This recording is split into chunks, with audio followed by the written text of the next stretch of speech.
I don't think it's really commonly known that there have actually been over 3 million IVF babies born since the first IVF baby, Louise Brown, was born back in 1978.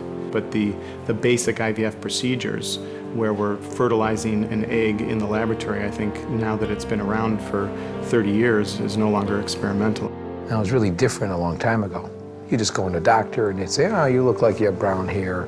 We'll get you some sperm from a guy that's got brown hair. That was it wasn't really high tech, and that's how it was done.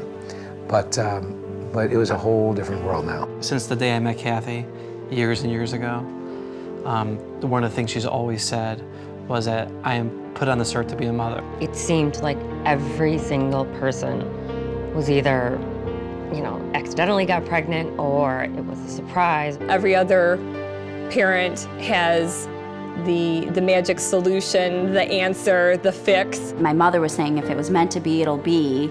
And I kept thinking, well, if it was meant to be, I wouldn't be doing this. The overwhelming desire to have a child is the product of a deep-seated instinctive urge to perpetuate the species, spurring an almost insatiable desire for human beings to have children. When I got those results from my sperm count, it was actually very devastating. Very devastating. My mom always says, God only gives you as much as you can handle.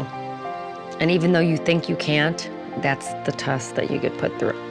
What's important about infertility is to understand that you're not alone, that there are lots of other people that suffer with fertility too. When we speak about reproductive endocrinology and couples with infertility, it's not a standard medical problem. There's a certain amount of trial and error. How's this woman going to respond to these fertility drugs? Then you're told you're going to go on injectables now. And I thought, what? And I remember chasing her around the hotel room with the shots and her crying, saying, I'm not going to do this, I'm not going to do this. It's a very different type of medicine from anything else. You're dealing with patients' dreams. And that's probably why they call it the practice of medicine. Nobody fits into this box that you think, oh, this should be relatively straightforward. The doctor's given us a checklist. Let's go down it, follow it accurately, and if we do everything we're asked to do, it might work. It's a very inefficient process. We land up with a lot of eggs most of the time, but there's an attrition continuously. Did very well with the retrieval process and had 12 embryos to analyze. We ended up with a good dozen embryos. And I heard him say 33. We could have, 22 kids if we want right now. Only 2 out of the 12 embryos were normal. We ended up with a lot of embryos that went to blastocyst. And the dilemma was, at this point, how many embryos do you transfer?